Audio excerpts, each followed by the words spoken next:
public opportunity to speak on items not on the agenda. Public comments are limited to no more than 3 minutes per speaker, except that a speaker using a translator shall be allowed up to 6 minutes. So is there any members of the public or anybody who wants to speak? Hi, this is Jennifer Tracy from the Advocates Group. I'd like to do a public comment. Okay, okay, Tracy, you have the floor. You got 3 minutes. Thank you. My name is Jennifer Tracy. I am the co-lead for the CalSAWS Advocates Group.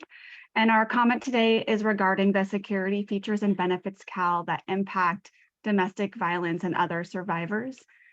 It's our understanding that that Benefits Cal gives counties the option to choose to limit access for people with a confidentiality flag to all the Benefits Cal account functionality. So all of the features that are available once someone creates an account, although they could still submit an application.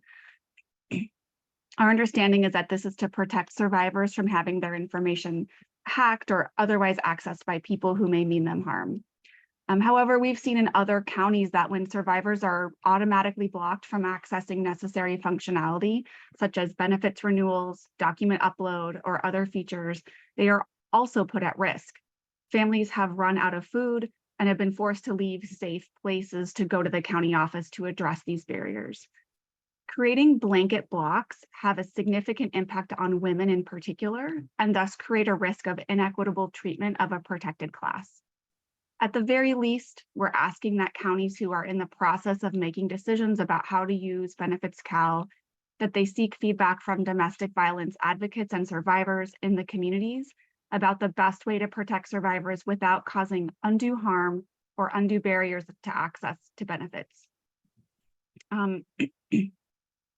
Additionally, if counties do choose to set up their Benefits Cal functionality with these blanket blocks that are that prevent survivors from accessing services, we strongly urge them to ensure that workers are trained and ready and prepared to change that functionality immediately upon consumer request. This is a feature that is supposed to be available to eligibility workers.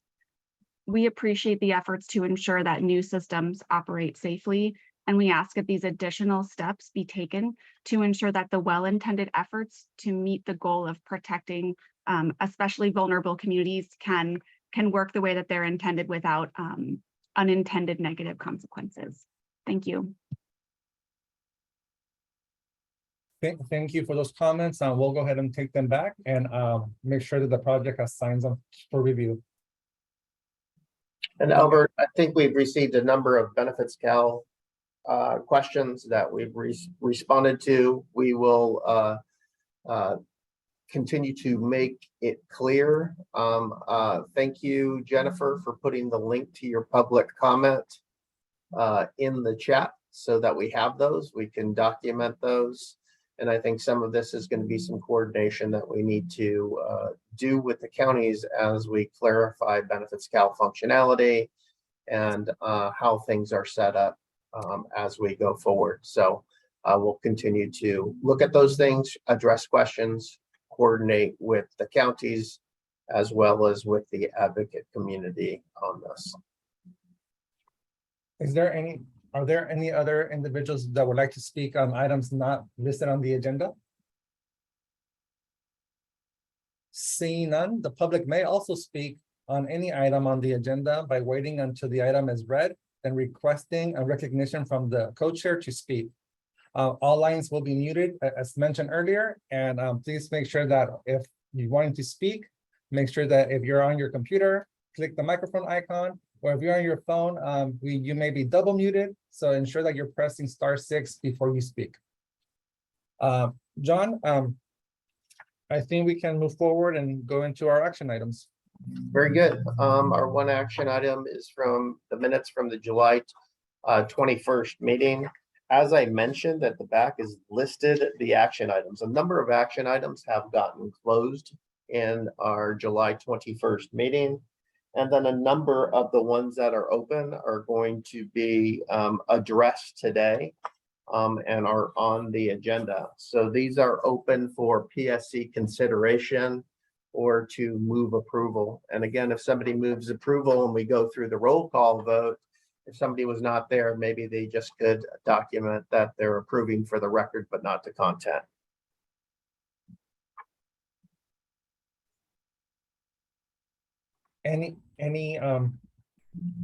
So at the moment, we're looking for a motion to move these minutes forward.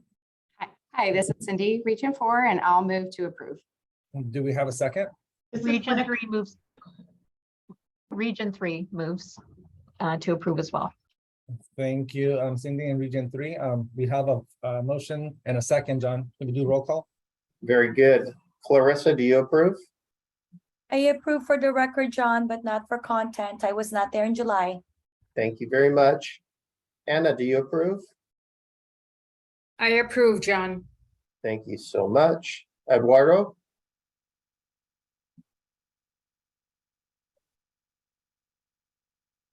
Eduardo? I think you're still on mute.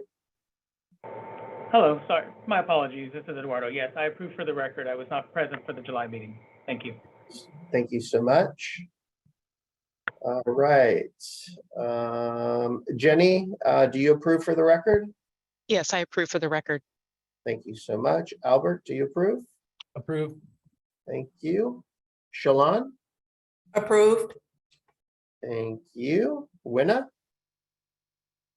Approve. Thank you.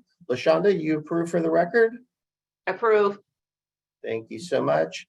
And Corey, I think you've checked in now. Do you approve? Approve for the record. Thank you so much, Corey. All right, motion passes. And I think we're ready to go on to our informational items, Albert. Sounds good. We can go ahead and start with CalSAWS fiscal update. Yep, our first one, and Holly Murphy is going to be presenting this. There was some really important action items coming out of the JPA board meeting.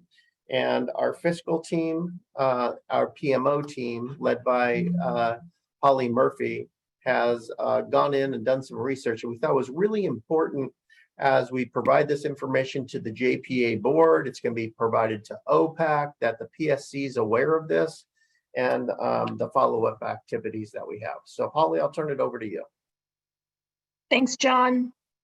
So as John mentioned, there were a number of action items that we took away from, it was the May board meeting, and we've noted those here for you.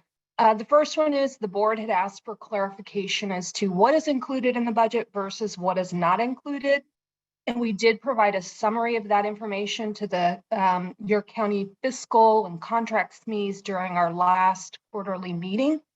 And we actually included that in the May PSC packet as well. It was page 19 of the May PSC slide deck.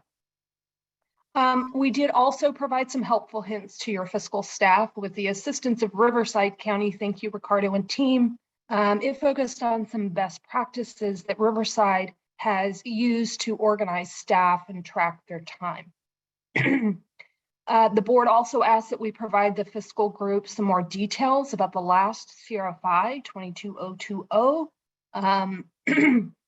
to see how the funding had moved around based on that request. And we did provide a list of each of the counties that had a change in response to that CRFI, whether that was an increase or decrease to their allocation. Then the board also had asked that we do some research as to whether counties were claiming everything they could, or were there additional migration related activities that they were not claiming costs for. And we did issue a CRFI for that survey, and we'll go over those summary results in just a moment. But lastly, the board did ask us to work with the state on the flexibility of funding, or if there was additional funding. And this is actually just an ongoing activity. We meet with OSI every other week. We discuss various budget items, allocations, contracts, claim items. But to better understand the funding needs, we wanted to assess the results of the survey. So let's turn to the next page. So this has a summary of the results of the survey. And on the left side of the page, you'll see the response counts by category. We had 23 counties, actually it's now 24. We had a late response, respond that they had claimed all costs accurately. They had no additional costs to report. We had now 23 counties that did not respond. And our direction was that if counties did not have anything to report, they did not need to respond. We had 3 counties say they would have claimed some additional costs, but due to time study issues, they did not. They had staffing shortages and it just didn't allow them to track that time. Of those, one of the counties indicated they would have claimed an additional $1,000. We had 10 counties report that they did have insufficient allocation or had activities that were out of scope. And the total was $9.1 million for this past year. Now, when we look at those responses compared to the claims that we see, counties have claimed $17.1 million out of the budget of $22.3 million for county support staff. So that actually left a balance of $5.2 million. And that included all claims through June.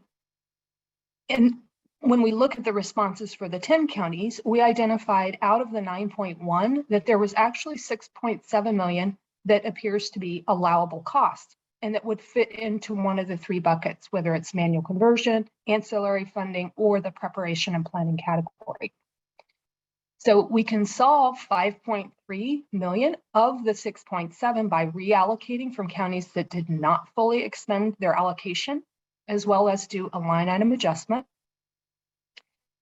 We are limited to the savings that we could use. It has to be within the same cost allocation plan category, but we do have some savings from another line item that we could repurpose to get us to that 5.3 million.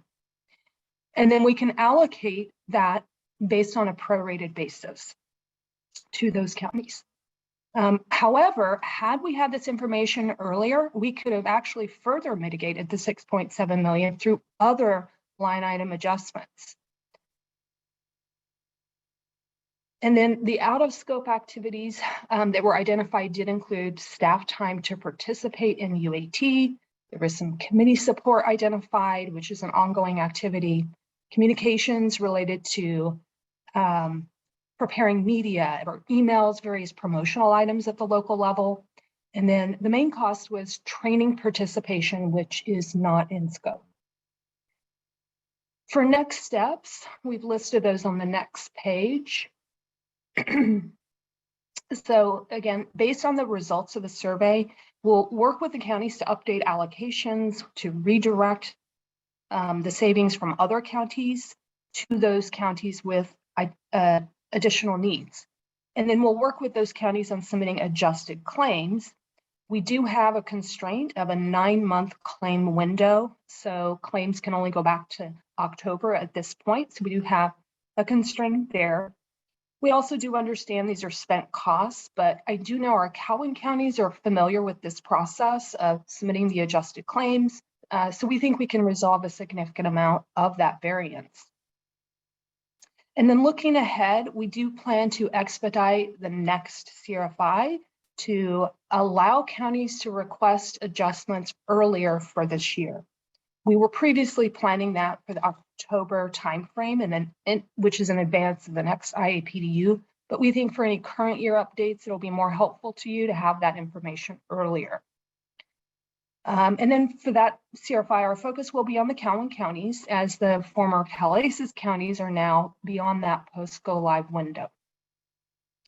The other thing we'll do is continue to provide clarification of scope. This is a topic we do cover at our quarterly fiscal conference calls. We'll answer questions, continue to answer questions, but based on the responses to the survey, we do think it's important to continue that education. And so we'll be working with some individual counties on that as well. And then as counties do identify additional needs, we'll leverage that reserve of funds that we previously identified to the extent we can. And of course, we will monitor overall project budgets to support the request. While that original planning and preparation funding did conclude at the end of this last state fiscal year, if a county wants to request a shift, we will open that up and work with the state. We do know we will need to provide justification for the state to approve that, and at a minimum, we'll have to continue to adhere to the conditions that were tied to that funding to begin with, which is some additional reporting. So with that, I will open it up for questions or comments. Thank you. Thank you, Holly. Are there any questions from the PSC? Any questions from the public? Seeing none and hearing none, thank you so much, Holly. I think we can move on to Arnold for the next item. Yes, good morning and thank you. I'm taking an opportunity to provide an update back to the PSC regarding some production incidents that occurred. During last month's meeting, we had talked about the Forge Rock incident, and I'm coming back to provide an update there, as well as 2 other incidents of reported slowness. We continue to take production very seriously and drive the root cause analysis and resulting action plans to maintain stability in the system, so the impact to the caseworkers and users of the overall system is minimized. So from a overall, I'll start with the Forge Rock incident. And what that was resulted in was, or it was triggered by an emergency change that was made on Thursday night, July 14th.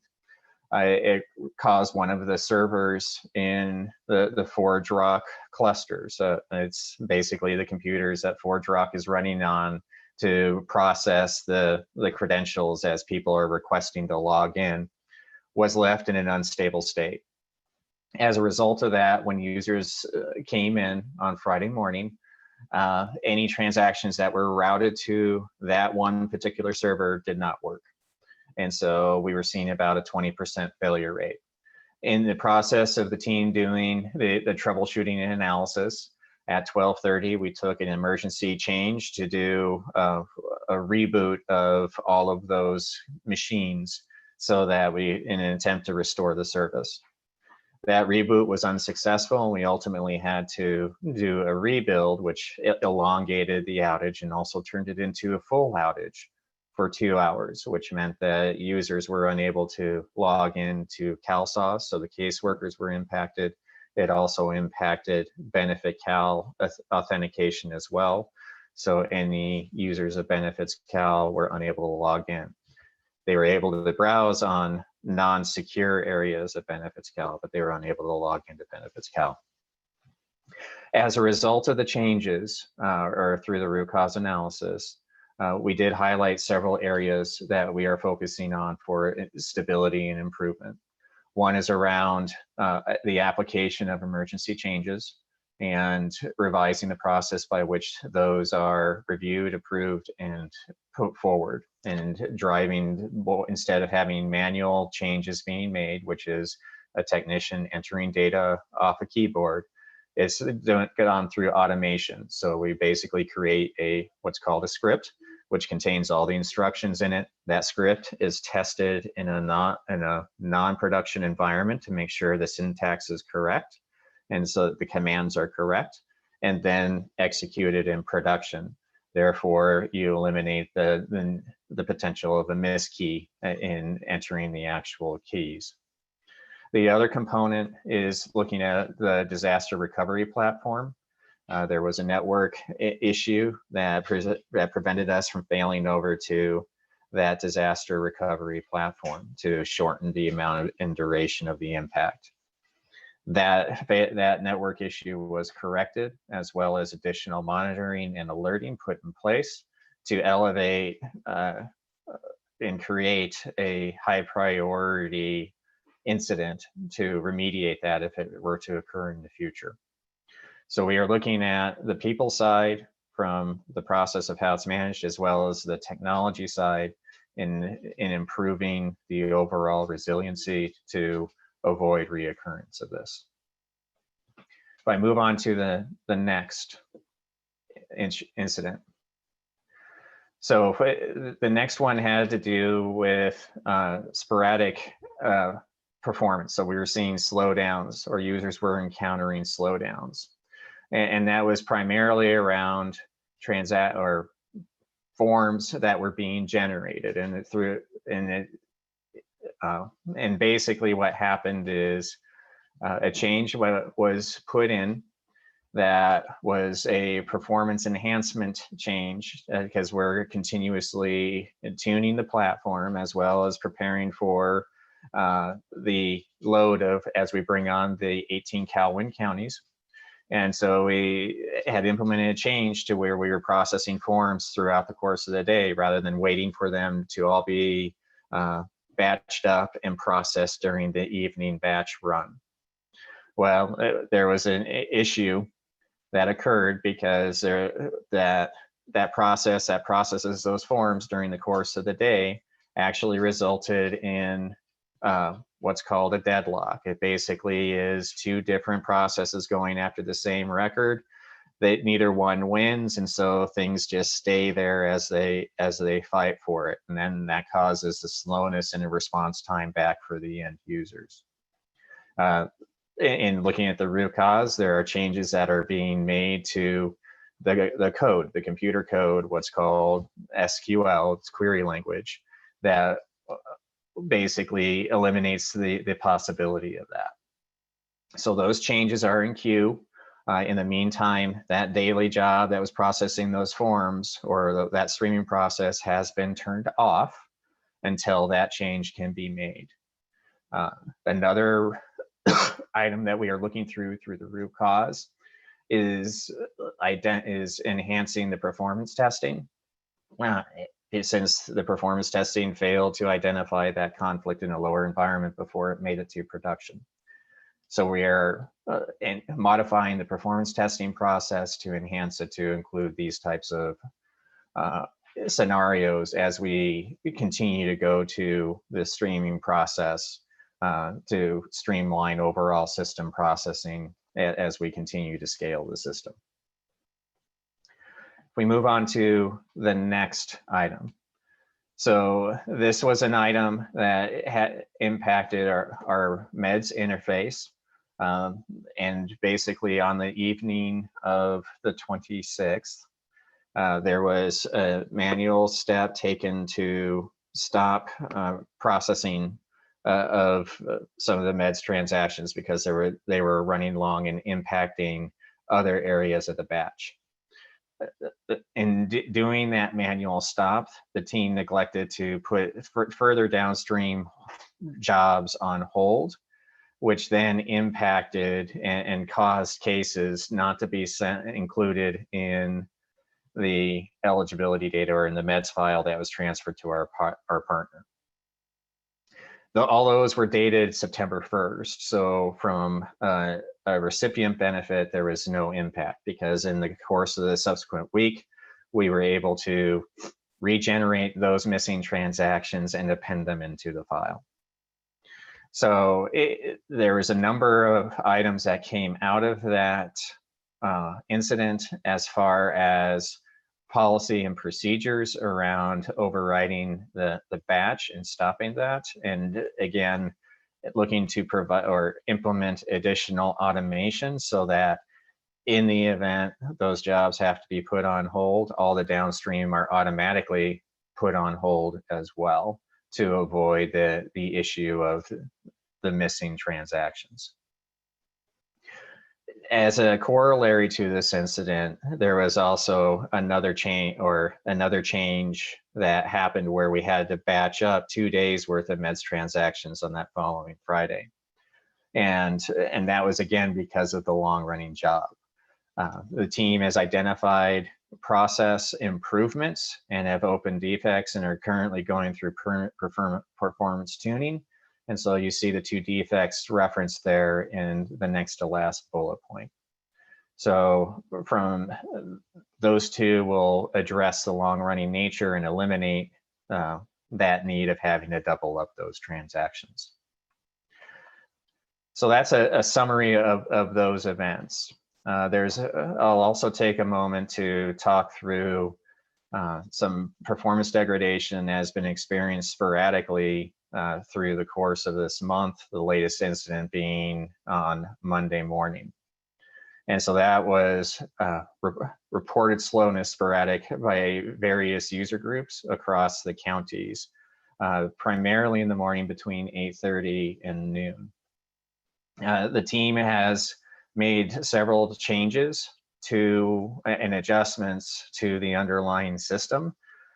Those one set of changes went in Tuesday night, another set of changes went in last night.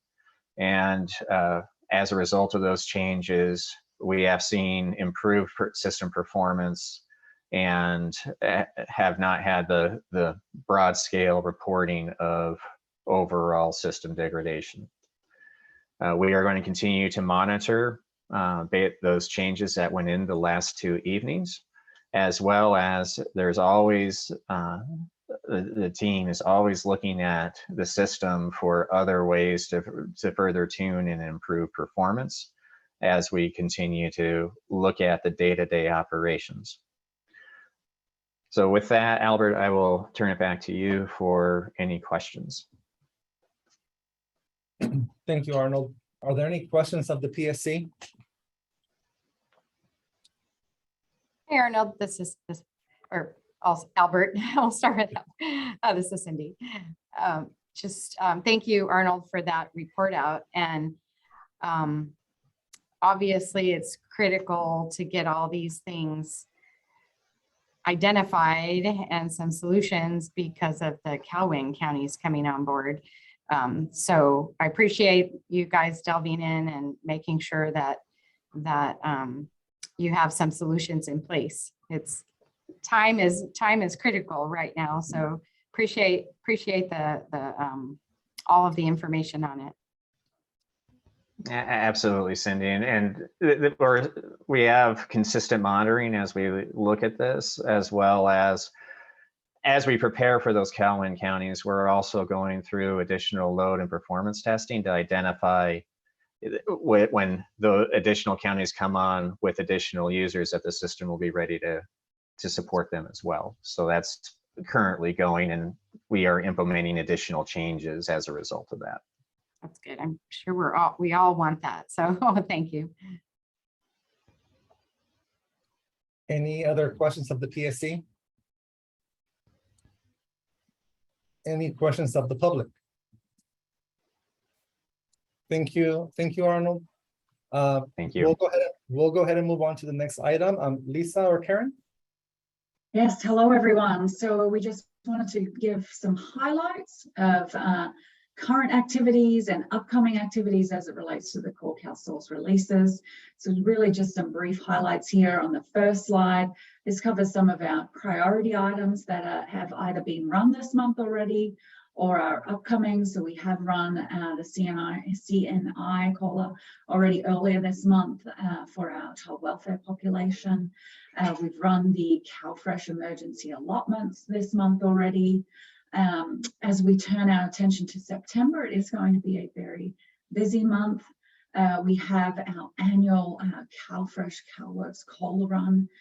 That is a particularly large run that will be occurring the second weekend in September. We also will continue to run the emergency allotments for CalFresh until told otherwise there. Towards the later half of September, we do have a couple of items going in that third weekend. We have a CalHIS release.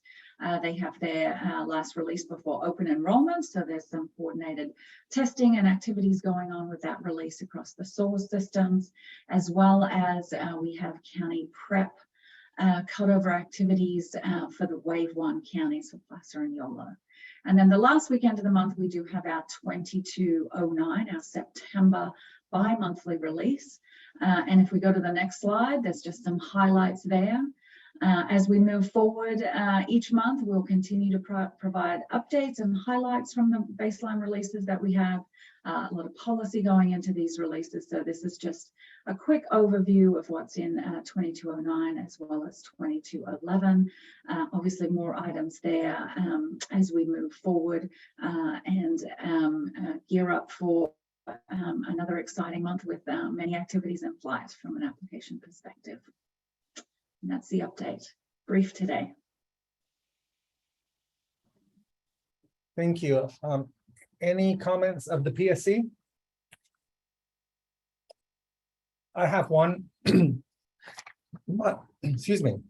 The COLA, how are we working with our partners to get the necessary documents for the COLA? Because I know that the COLAs are those that really impact the counties if we experience any type of delay, so are we on time to have a successful COLA? Good question. So we have the majority of values that we need for the COLA. We have majority. As I reported at the board meeting last week, the 3 items that we were waiting on, the utility allowances, the sewer lua tua, the special, the telephone, the standard, the telephone, and it escapes me lower right now. We are still waiting. We do have a commitment. We're checking every day with our CDSS partners, and they're working closely with FNS, and the current timeline is we will get those values at the end of this week.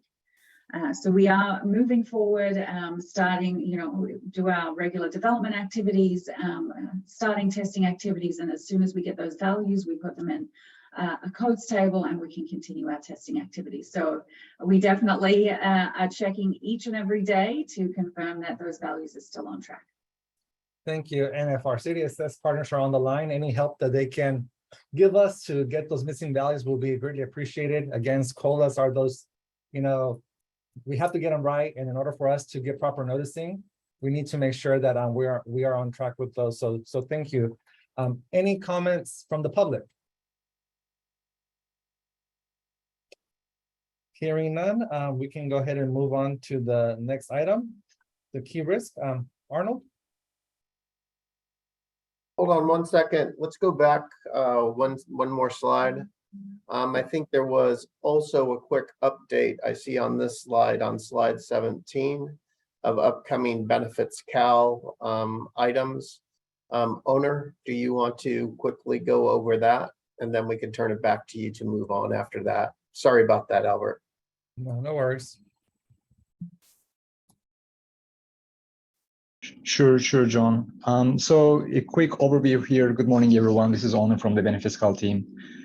This slide that you see here is just provides an outline of what is being planned in the upcoming releases as we look forward from today. And as of now, from August looking forward, in the month of September, we have the American Rescue Plan Act system improvements are being planned for production. As you may remember from the earlier PSC meetings, the key highlights that we are planning to introduce as system improvements are the student-based applications, as well as the CBO referral code. Fundamentally, CBO referral code is an avenue for community-based organizations to track the applications submitted through Benefits Cal and trace them back to their outreach activities. And the student-based archetypes or student application flow, the items listed here is just a subcomponents of it. To allow our student population in California unique experience in their application submission process, and some additional guidance materials for their FAQs if they have anything, for any exemptions related rules, etc., to guide them through and improve their overall experience for our students population in California. And following that, in the winter, early next year, we have the CalWorks 2.0 support requests system improvements that we are working on, as well as following that, the time clocks and the growth opportunities for our customers are being planned as a system improvement. These are all, some of these improvements obviously are not only Benefits Cal improvements from end-to-end experience standpoint, we are working with the partner systems as well, integrated systems too. And right after the winter in spring, later in spring around May time period, we have the release of information system improvement. It is also part of American Rescue Plan Act. It is for community-based organizations to collect the release of information consent to take certain actions on behalf of the customer. So at high level, this is the overview as we look forward from today for the Benefits Cal system improvements. And Albert, I know we're going to come back on some Benefits Cal topics later on in the agenda, but since this was in the slide deck, I didn't want to skip over it. So we'll turn it back to you to see if there's any questions from the PSC or the public. Thank you. Any questions of the PSC? Any questions of the public? Okay, we can go ahead and move on to the next item, Q risk. All right, thank you. And I'll have Rachel join me as well as we go through this. And as we talked through during the last project steering committee, we have modified how these risks are broken out. And really, we are breaking it down by wave. So status by wave, as there could be a different state as we prepare for each of the different waves. So I will start first with risk number 258. The Kelvin conversion cutover window is at risk of completing past the 84-hour targeted window. And for wave 1, the results out of the recently completed mock cutover show that we are within the 84-hour window. As a result, for wave 1, we are green. For waves 2 through 4, and actually we'll extend this 2 through 6, risk is still red by virtue of the fact that we are in process of converting the first mock or conversion of the wave 2 counties, and we'll be having the results of that timing ready within the next 2 weeks. What we are forecasting is that that will exceed the 84-hour window, and we are already looking at ways of improving the conversion time frame, as well as looking at the ability to potentially sequence some of the conversion to bring in other cases after the window. So we are very early in that process. We lack the definitive data. We will have that in the next 2 weeks as far as the wave 2 timings. And we are going to be really focused on the Kelvin counties and making sure that they have the data that they need to do the job on day 1 when the systems come up. So we will be coming back to the board with additional updates. Number 1, with the actual timings coming out of that first conversion run, as well as updates as we work through the options to come back to that 84-hour window. If we move on to the next risk, please. So risk 263, it deals with unresolved high priority conversion defects that will be in place when the wave 1 counties go live. And so from that perspective, the target is to have 0 P1s or P2s that are open. So those priority defects are material defects for which the workaround is too onerous for the caseworker to apply. So the target is to resolve those. We do have a series of 4 that are currently identified. Those are targeted to be closed prior to or on or with the conversion so that workarounds will not have to be leveraged. There are lower priority defects. P3 is in P4. So P3 means that there is a workaround in place that is that the county workers can apply until the defect is complete. A priority 4 is really a cosmetic defect, which could be a label being incorrect. And so at the current time, we have 106 of those. That number is going to be changing because the team is continuing to make updates to that conversion logic. In addition, we still have UAT executing, in which case there could be others that are identified. So in the next couple of weeks, we will be creating that list and socializing so that it can be baked into the training materials so that the caseworkers are aware of what those defects are in case they encounter them during the course of their operations. If we move on to the next slide. 268, Rachel, I'll hand over to you. Perfect. Thanks, Arnold.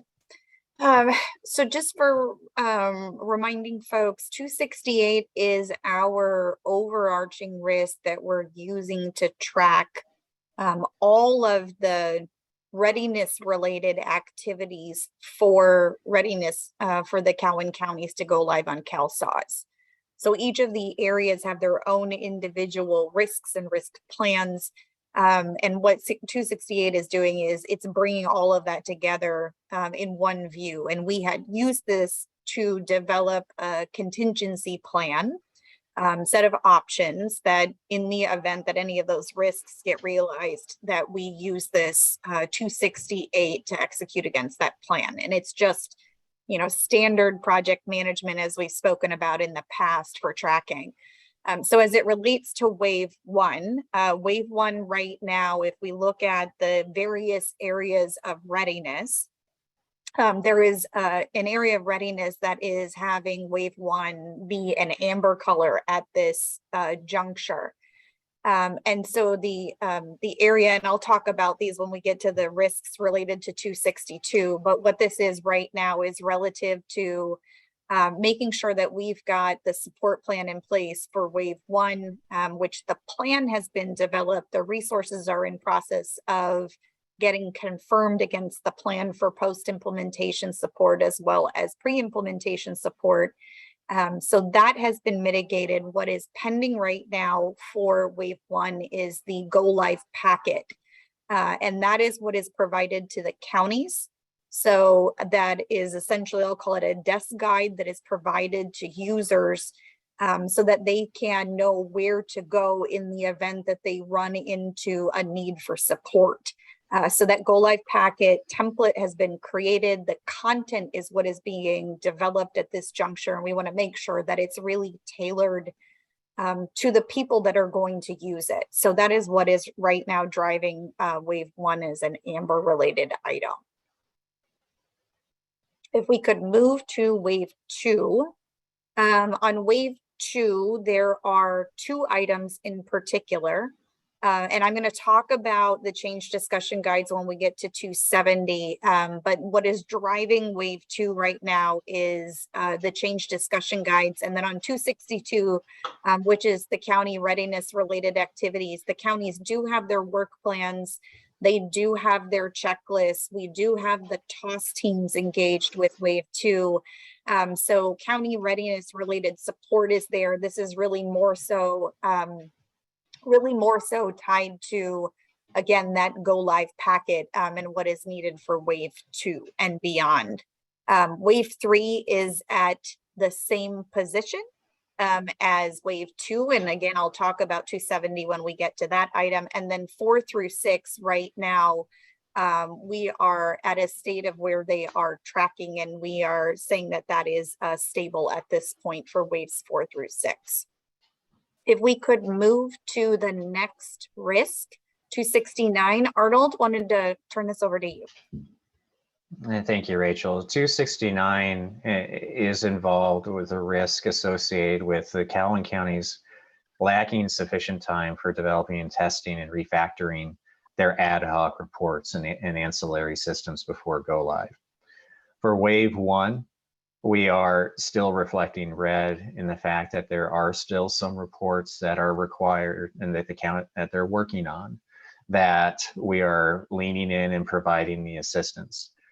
From what we understand on those, they are less critical to the daily operations and are not a impedance to actually going live. We will continue to monitor this and provide the additional assistance to YOLO specifically as they continue to focus on their 39. On wave 2 and wave 3, we are going through the process of doing the mapping for those counties of all of the system, all of the canned reports that are available either through the data lake or through the CalSAWS system proper, and really identifying where the gaps are, and again, leaning in with the counties to help them understand the schemas and impacts and options for fulfilling those data requirements. And so from that perspective, we're actually trending pretty well, and actually trending more towards the green for the wave 2s and the wave 3s. Let's move on to the next, please. Arnold, Rachel, I'll turn this over to you. Yeah, so 270 is what is tracking our change discussion guides for the counties, and we have had some movement in the overall risk level for each of the waves. So wave 1 right now has moved to an amber. And what has driven it moving to an amber, which has actually progressed from where it was before, what has moved for it to go to amber is the change discussion guides have been completed. The counties have gone through a series of preparation discussions with their managers and with their supervisors that would help them to understand how to have the conversations around the change discussion guides with their staff. And the counties are currently in progress of executing those change discussions. So that is what has moved wave 1 to an amber state. Waves 2, excuse me, waves 2 and 3. On wave 2, we've got, I'll say there are 3 counties in wave 2 and they're at varying stages right now. Tulare has had their change discussion guide work product approved from the county. Santa Clara and Contra Costa have yet to have both of those items finalized. We did have some quality issues for the Santa Clara and Contra Costa related change discussion guides, where conversations that took place as part of the business process reengineering as is in 2B sessions did not fully make them into the change discussion guides for both of those counties. So those are being revised, working with the counties to get them updated so that we can get them to a state where it is reflective of what the changes are going to be for both of those counties. In addition, one of the additional steps that the team is doing is that looking back at what we experienced in wave 1 and now with wave 2 is developing what we're referring to as a master change discussion guide. And that master change discussion guide is incorporating so that we've got consistency across counties for what those core changes are, and then what would be modified are the items that would be county specific. And so that is something that the team is going to be doing moving forward with the change discussion guides so that the future counties will benefit from that. As a result of the delay of wave 2, wave 3 counties are delayed right now. And we're working with the counties on their future, on the dates for their orientation session, their prep sessions, as well as making sure that we get together with the county to complete the change discussion guides. But it is intended to be a bit more interactive to complete these change discussion guides with the counties as we move forward. If we could move to waves 4 through, we didn't have 4 through 6 because 4 through 6 right now is in a state of green. Arnold, we'll move to you. Yeah, so on 272, this is related to the creation or basically the connection of the network between CalSAWS and the Calvin counties. And so in this case, 272 is really focusing on Santa Clara for wave 2. For wave 1, we're green with all of our network connections. For wave 2, we are working with the AT&T vendor. They were actually out at Santa Clara yesterday to do the installation, and the latest report is they're in process of transitioning ownership of that connection to TPX, who is a long-term vendor. So with that, we expect that we will be able to trend this back to green once we have confirmation that that network connection is actually working, as well as that we have the secondary in there or installed. It's because we always have 2 connections. So good news is AT&T was out there yesterday and we are making progress on this risk. We move on to the next slide. Albert, with that, that's the summary of risks. We can turn back to you for questions. Thank you. Any questions of the PSC? Arnold, I have a question. This is Clarissa from Region 1. Hi, Clarissa.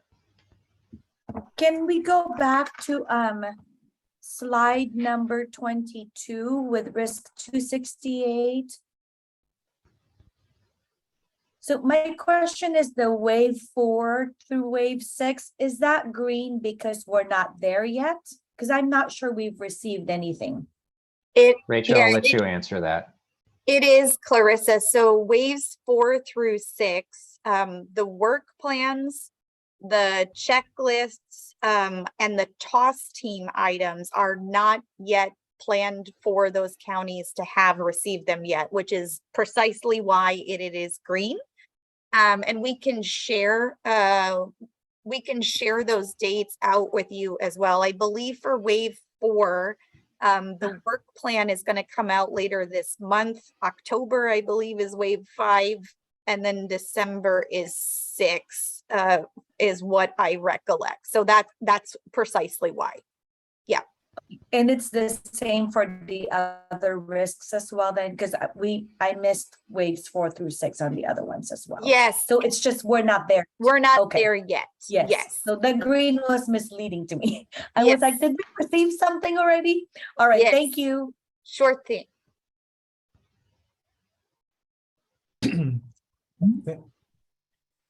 Any other comments of the PSC? Do we have any comments of the public? Seeing none and hearing none, thank you, Arnold and team. We can go ahead and move on to the next item. Keith? Yep, I'm here. Thank you, Alberta. Good morning, PSC members. Wanted to just talk about the auto case review. We have just recently completed wave 1, mock cutover number 2, and that results in our GDS, what we call GDS, which is a converted data set for the project. It's golden data set number 8.5. As a result of that, we've completed our auto case review report, and what we've identified here is that the result would be for counties to have to work would need to work their cases after go live, would only represent approximately 9% of the programs, active programs that have been converted. And so we've been working in conjunction with our ISS team to communicate this to the counties, Placer and Yolo respectively. And so the numbers here are percentages and numbers broken out by both Placer and Yolo. So in the communications that we've been having with the counties, it's been primarily around how to prioritize this work. And so when we really look at the 9% or the less than 10% of active programs that will need to be worked, it really means this is the work that's related due to the conversion. And so all of this is documented in the case review report. It will also be a dashboard that's available in the system, in CalSAWS system, so counties can actually go in there and see how they're progressing respectively. But as we've been having conversations with the counties, we've been prioritizing or helping them understand what we understand would be the priorities. And we really look at these as two things, at its highest level, two things. One is we know that there's a Social Security income COLA right around the corner after the go live. And so that would be priority number 1, to get those included into the COLA adjustments. And so we've broken that out here and across both counties, that would represent about 1,700 programs. The other is reviewing the remainder of the 8,500, which is about 6,800, reviewing those by their respective RE date. And in conversations with C4 counties who have migrated, who have already migrated over to CalSAWS, this is an approach that they took as well in terms of prioritizing the work as a result of conversion, is really addressing these or reviewing these cases based on their RE dates respectively. So this is our current progress. We're continuing to make updates and drive this number down, because if we drive this number down, that means that's the less work that the counties will need to do as a result of the conversion. So I believe we're seeing good progress here, and we're going to continue to do so, and to continue to do so not only just for the wave 1 counties, but as we progress through the waves, this effort doesn't stop, and we continue to drive this number down respectively. So with that, Alberto, I will send it back to you and see if there are any questions. Thank you, Keith. Any questions to the PSC? Any questions of the public?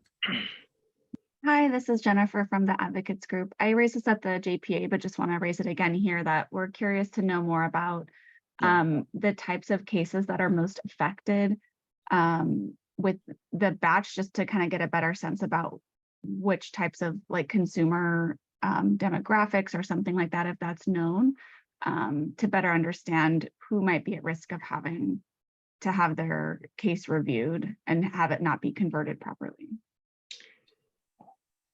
Yeah, I think what I'll note on this is, please note, and we say this quite often, every case will convert and every program's benefits will continue to roll. So just because the counties will need to review their cases does not mean their benefits will not roll. They will roll. It's just that we want to make sure that they've reviewed their case to make sure everything's converted over properly. So I think it's really important to make that distinction that every case will convert, every benefit will roll. Thank you, Keith. And then Keith, I think you further already have it on this, is the 9% that are going to need to be touched are the ones with SSI income are going to need to be looked at, that yellow banner cleared. So in Placer and yellow, that SSI COLA that's anticipated will be applied automatically. So that's why those are being prioritized first, so that the system can apply that COLA automatically. So that's why these are being highlighted and it's only the 9%. Is that correct, Keith? That is correct, John. Okay. Any other questions from the public? Seeing none and hearing none, we'll move on to the next item. Duncan. Thank you, Albert. So in terms of overall wave one migration timeline, we are making good progress across our application and system threads. Conversion data cleansing continues. We have group 2 UAT execution that is progressing well. And there's a number of other things happening. We're getting towards the end of interface partner testing, continuing to work through other validation efforts such as process simulation, which will conclude at the end of this week. And we've completed both mock runs. In terms of OCM and communication, we have the T-3 survey that's underway. For training, we have for OCM and communication, the change discussions do continue for both Placer and YOLO. So those guides have been distributed, the orientations have been conducted, and counties are conducting those change discussions with their staff. For training, we are continuing to work through early ILT and preparing for all staff instructor-led starting in September, and staff continue to work through their WBTs as well. On the implementation front, we are working weekly with counties on their readiness checklist and making sure that we're tracking to all critical items that the counties must complete in preparation for migration. We are close to starting the county preparation phase and actually kick that off today with counties to introduce what's going to be done during county prep and provide a projection of the work that will need to be done during county prep. Just as a reminder, county prep begins once the initial 1A conversion happens, where some of the base configuration, not case data, but some of the base configuration is converted into production, and counties start to get in and do some of the initial setup to get them ready for go live on October 31st. From a technical standpoint, again, continue to work through IPT. Counties are conducting their prep for lobby management and wrap up their final preparations in terms of their overall setup in terms of hardware and networking. We can go to the next slide. So overall, from an application standpoint, we are green in terms of the key readiness areas for Wave 1 counties. Integration as well. We are green. IPT continues to progress both with county files as well as the file testing that's being done with our state partners. From a conversion standpoint, we continue to work through defining what will be needed to go into the go live packet, so counties understand what work will need to be done post go live. The conversion team continues to work through refining the EDVC match rate and getting that to a progressively better place. From a technical standpoint, again, we're green. Nothing to highlight from a technical readiness standpoint. If we go to the next slide, please. For training, again, continuing with county staff completing their WBTs, wrapping up early ILT, and progressing for overall staff ILT. From an organizational standpoint, there's one item that's yellow, which is the change discussion guides, as counties are slightly behind in conducting the change discussions. Overall, something that we believe both of our Wave 1 counties will be able to complete those discussions timely and make sure that that information gets into the hands of their staff prior to training. But we are lagging slightly behind the original timeline. From an implementation standpoint, again, tying back to some of the risks that were highlighted, the go live packet is still being worked through.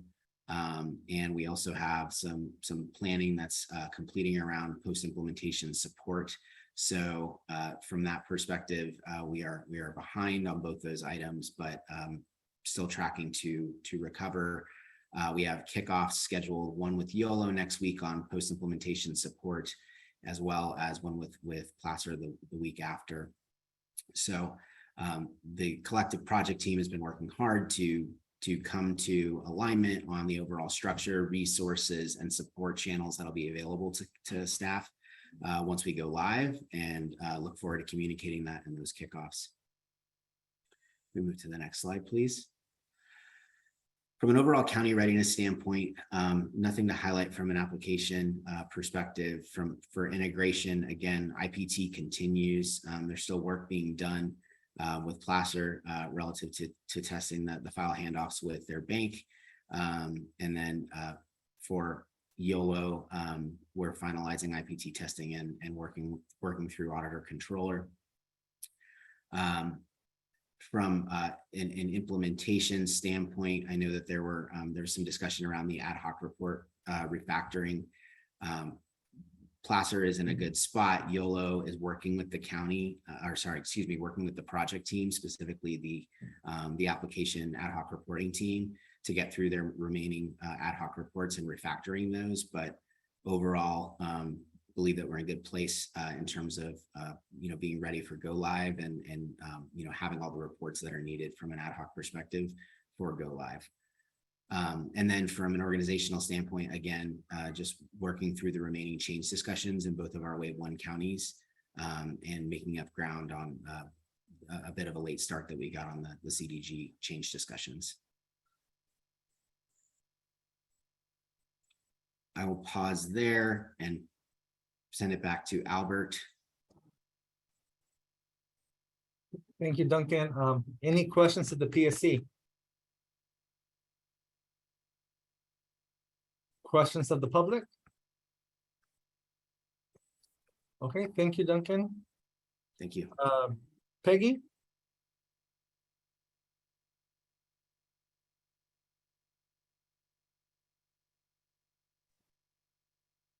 Hello, everybody. Peggy is not available today, so I will be providing the update. My name is Ranjan Kumar. So I'm going to provide you a brief update on where we are with UAT of CalSAWS. What you're seeing on the screen is the current schedule of Group 2 UAT execution. So Group 2 is nothing but these set of functionality that have been clubbed together as one unit to do UAT. There was a Group 1 UAT where some other functionalities were executed that ended July 22nd, and we are in Group 2 execution. Next slide, please.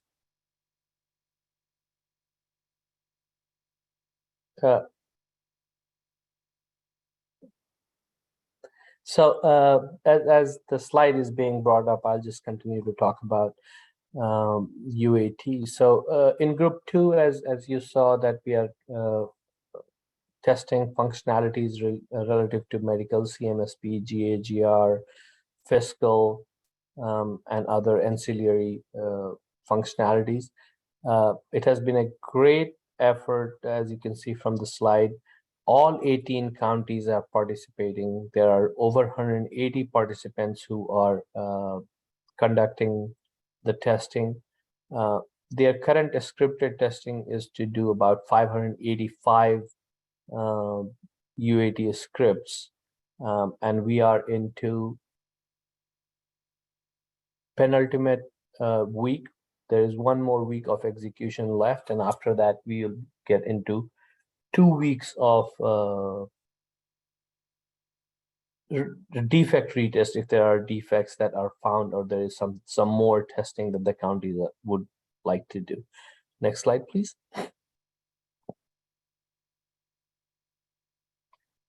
So on this slide, as I mentioned earlier, the UAT was divided into 2 groups, group 1 and group 2, that were just based on functionality. Group 1 statistics is what you're seeing right now.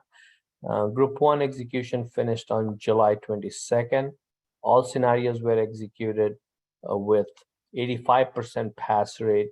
Remaining scenarios that are in failed or blocked status are due to some functionality questions, defects, or script errors, which the team is currently working on to resolve and get all the scenarios into eventually the pass status. Feedback from the counties was great for group 1. There was high level of engagement between from all the counties from Kelvin. They expressed that the CalSAWS is easy to navigate, and once they got into it, they have been able to navigate through the system and able to do their tasks. So that's a great news. That's about it on this slide. Can we go on to the next slide, please? So continuing on, this is the statistics of group 2, the current execution that is going on. As I said earlier, there are 585 plus total 593 scenarios. We still have about a week and a half left. There are 39% of scenarios have passed. There are about 17% scenarios that are in failed and blocked status that is being worked through. One thing that we are doing in terms of failed and blocked scenarios, that if there are defects that have been raised, which needs further resolution or further information to be shared with the counties, we are sharing those defects with the application team, the implementation team, so that they can take those defects and do further analysis on that and further evaluate them to see how more information can be provided to the counties in preparation for go live. So that's it on this slide. Can we move on to the next slide, please? Oh, that's about it. I will turn it back to Albert for any questions.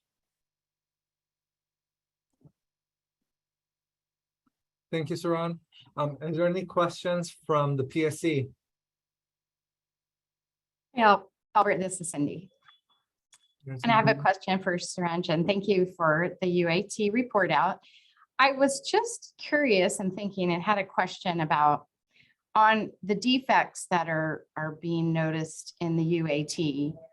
How are those translating over to the actual system? And is there any impact on the current CalSAWS users as far as maybe what the findings are in the Kelvin UAT sessions? I was just curious. I wondered how it translates over to the actual system currently in production. Hey, Saranjan, before you hop in there, let me answer that. Okay. As Saranjan said, some of those things they didn't meet the expectation of the tester. So it might be a change management gap. And when Saranjan said that they're coordinating with the implementation support team to be able to modify sort of expectations. So somebody says, oh, that isn't what I expect. I expected something different or a different navigation. The system's working as, you know, the 40 production counties are using it. It isn't so much a software defect, but there's an expectation gap that might need to be filled. So that's being sent over there. Some of them, as Saranjan stated, are scripting errors that resulted in somebody going down the wrong way, or an outcome that was not expected.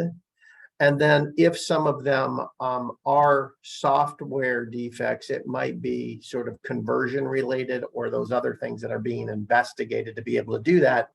That should not impact the 40 production counties, or else it's a production defect that's there, they're coming across and doing that is being prioritized to be fixed. So if it's an enhancement, it will go through the SCR process to be able to change that.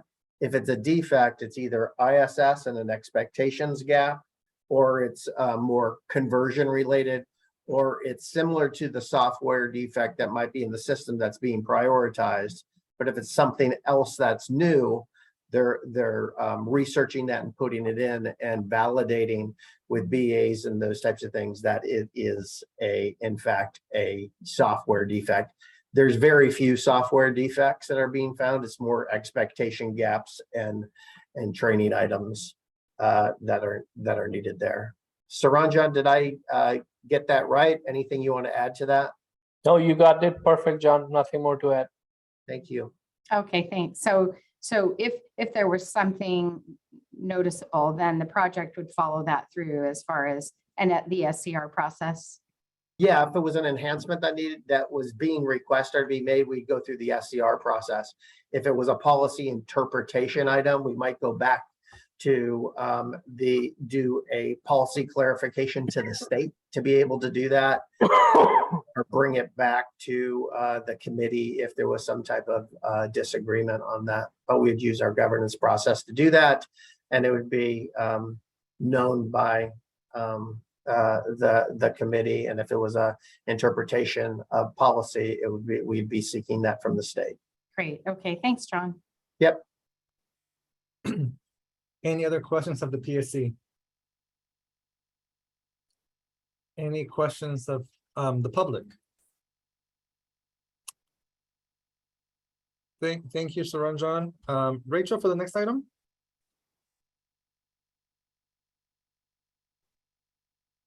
Perfect. So owner and I are going to take care of benefits Cal updates. So last month at PSC, we had given a much more lengthy update on where we were relative to final acceptance. And there were a couple of items that were pending at the end of last month. So we just wanted to give an update as to where things stand right now relative to the final acceptance for what was defined as phase 1 for benefits Cal.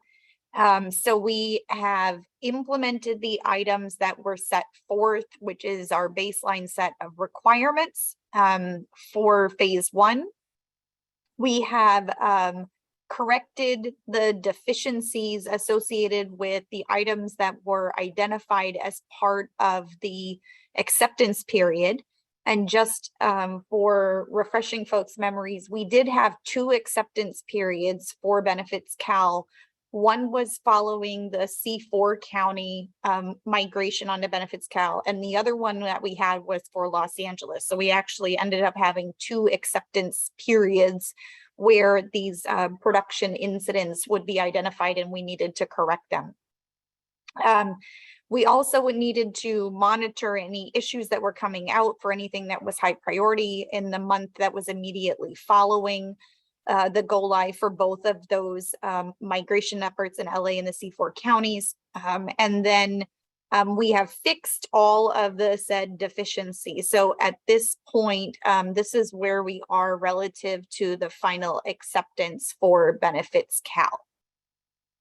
And the next step in the process is seeking approval from the consortium which what this is doing is it ends up releasing a holdback that has been withheld from each of our deliverables as we have been executing the project. So that's what this acceptance would essentially trigger. Okay, if we could move to the next slide. Owner, I know that in the last month, there was a question if we could get into a little bit more of a view of disaggregation of the data that we normally present on a monthly basis. So owner is going to walk through some of that data for you all today. Thank you, Rachel. As Rachel mentioned in the previous meeting, we took the action item to provide disaggregated production metrics by county and the platform. And in the next set of slides, I will quickly touch on some highlights for these metrics. And starting with the number of applications.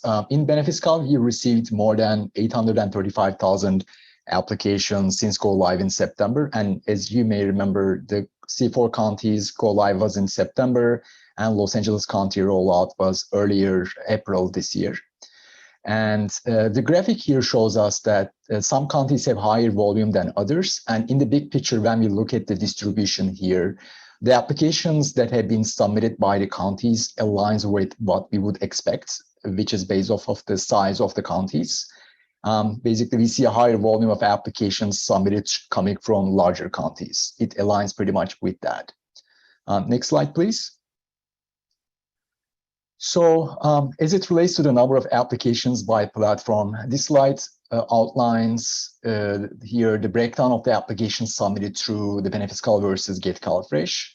And the graphic shows that the ratio here that you see is pretty consistent on a monthly basis across the board, and also consistent with what we have seen before. But if you look at this graphic, as we look ahead from today, BenefitsCal has not been aggressively marketed earlier and does not have an outreach effort. That being said, though, we do have a marketing campaign that is coming up in September next month. And with that, we will be monitoring the impact of that marketing campaign on the adoption of the BenefitsCal as we move forward. So we also know that certain populations, such as like student population as an example, have been guided to use GetCalFresh as a primary means for applying for benefits, which is one of the underlying factors behind the trend you see here as well. Can we move to the next slide, please? Okay. So if you take another look at some number of applications data from the CBO versus a customer standpoint, this graphic here basically shows us that, similar behavior or consistent pattern where we see relatively higher volume coming from the CBOs. Primarily until April, and then post LA County rollout, we see an increase in the volume of applications submitted by the customers. Can we move to the next slide, please? Thank you.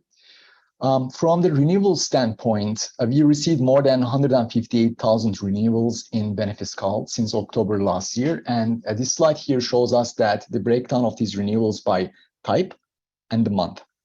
So what we see here is we see higher number of renewals for Medi-Cal and CalFresh programs on a monthly basis across the board. But we also see a slight increase for non-Medi-Cal and multi-program CalFresh CalWorks combo after the month of May, primarily after the LA County rollout. Can we move to the next slide? Thank you. And the last data point I would like to share with you is the overview of the SAR-7, the periodic reports. Since November of last year, we received more than 127,000 SAR-7s submitted in BenefitsCal. And this slide here shows us the breakdown of these or the distribution of these data by county at county level. And the behavior or the pattern here you see is also pretty consistent relative to the size of the counties, where we see a higher volume of SAR-7 periodic reports coming from larger counties. So it aligns very much with that and nothing unusual from that perspective. With that, if there is no questions, I will hand it over to Rachel for the next topic, which is the user metric. Now, I think this is, okay, yeah, this is the change notice. Yeah. Any questions of the PSC? Any questions of the public? Okay, next item, Rachel. Hey, Albert, just one thing I wanted to note on benefits Cal. There was an action item on a retrospective of the go lives from C4 and LA to be able to provide that. That was not provided here today in the meeting, and that we're making that action item a September item that the team will come back on that sort of reporting out on that retrospective. So I wanted to note that from the minutes, and we'll have that next month. Thank you, John. Thank you, Rachel and team. Dawn? Thank you. So in terms of our overview of this particular change notice, this is really related to the Benefits Cal Technical Service Desk. So if we could go to the next slide, please. I wanted to just remind everybody quickly, you have seen this particular slide before, but remind you quickly as to what we are referring to here. So the purpose of this technical help desk is to basically allow us to assist the counties when they're dealing with members of the public or a CBO, and they're having a Benefits Cal issue related to the technical aspects of the system or its general use. So the counties will continue to receive those initial calls and attempt to resolve them. That's what happens today. But for those that they can't resolve and they're not benefits related, so again, the counties will continue if it's a benefits related question. But if they are not and they're unable to help the person, perhaps they can't get the application to come up on their phone, they would provide they would basically do a warm transfer to this group, the Benefits Cal Technical Service Desk. We will be tracking all those incidents so that we have a record and can take care of looking at trends and what can be done better through our incident tracking analysis. And then this group will work to resolve those technical Benefits Cal incidents right there after that warm transfer. But if for any reason they cannot do that, there will be level 3 support available to assist the user beyond the immediate person that they're speaking to. So this is currently a process that has been supported by the consortium, and we are planning to replace that. That was a temporary solution, and they are staffing it as best possible given the current situation in terms of the number of calls that they have. So we are basically bringing this into the overall structure of the CalSAWS service desk. And again, not changing is the fact that the counties are doing that initial support. They're handling the benefits related questions, and there will continue to be that level 3 support as there is today.